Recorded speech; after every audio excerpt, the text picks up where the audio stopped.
वक्फ bill Lok Sabha, Rajya Sabha और उसके बाद में राष्ट्रपति के भी उस पर हस्ताक्षर हो गए, यानी अब वो बिल नहीं बल्कि कानून बन गया है।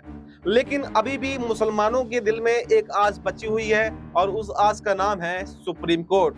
क्योंकि अब कई संगठन हैं, कई पॉलिटिकल पार्टीज हैं जिन्होंने सुप्रीम कोर्ट का दरवाजा वक्फ बिल को लेकर खटखटा दिया है और इस पर सीजीआई संजीव खन्ना ने हामी भी भर ली है कि इस पर सुनवाई की जाएगी, इस पर पूरी बहस की जाएगी और उसके बाद में यहाँ पर ये तय किया जाएगा कि ये बिल संवैधानिक है या फिर असंवैधानिक है। तो सवाल ये है कि जो बीजेपी अपने जान लगा दी उसने इस बिल को पास करवाने में और बड़ी बड़ी मुश्किल और मशक्कत के बाद में इस बिल को पास करवा पाई, तो क्या वो बिल अब रद्द होने वाला है? क्या सुप्रीम कोर्ट इसको रद्द कर देगा जैसे इलेक्टोरल बॉन्ड को रद्द किया गया था? क्या ऐसे ही ये बिल को मोदी सरकार वापस भी ले सकती है जैसे कृषि कानून वापस लिए गए थे?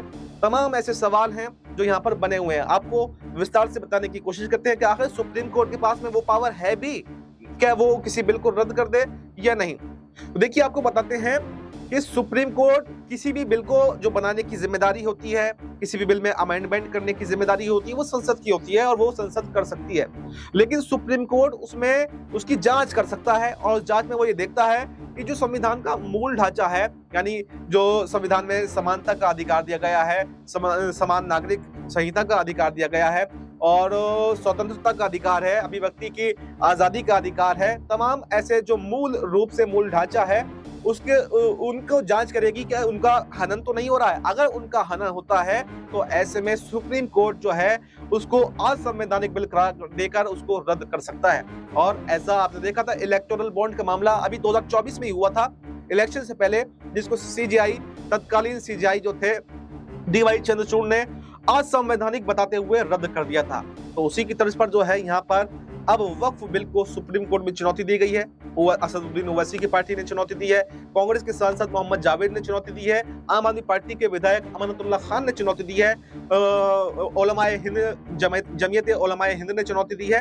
तमाम ऐसी 7 जो याचिकाएं हैं वो सुप्रीम कोर्ट में लगाई गई हैं। तो अब ये देखना काफी दिलचस्प होने वाला है कि सुप्रीम कोर्ट आखिर क्या इस बिल को अब रद्द करने वाला है। क्या अब यहाँ पर मोदी सरकार की मुश्किलें बढ़ सकती हैं और अगर ये बिल रद्द किया जाता है तो क्या यहाँ पर जो बीजेपी सरकार है वो भी गिर सकती है? क्योंकि अभी तक नीतीश हैं या नायडू हैं या चिराग हैं, वो ये कहकर समर्थन कर रहे हैं कि इस बिल में कोई भी गलती नहीं है, कोई भी खामी नहीं है और आगे चलकर ये पता चल जाएगा जो लोग इसका विरोध कर रहे हैं कि इसमें खामी है, गलती है या फिर नहीं है।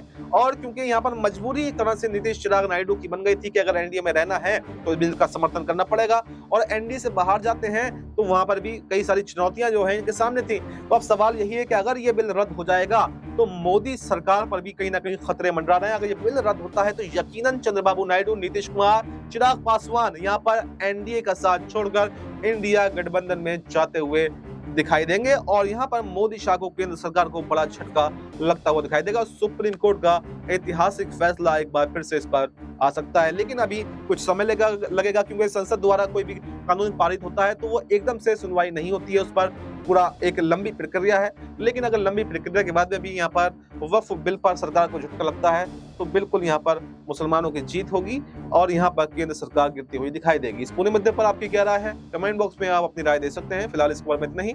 बाकी देश दुनिया से जुड़ी तमाम बड़ी जानकारी के लिए देखते रहें नेक्स्ट 9 न्यूज।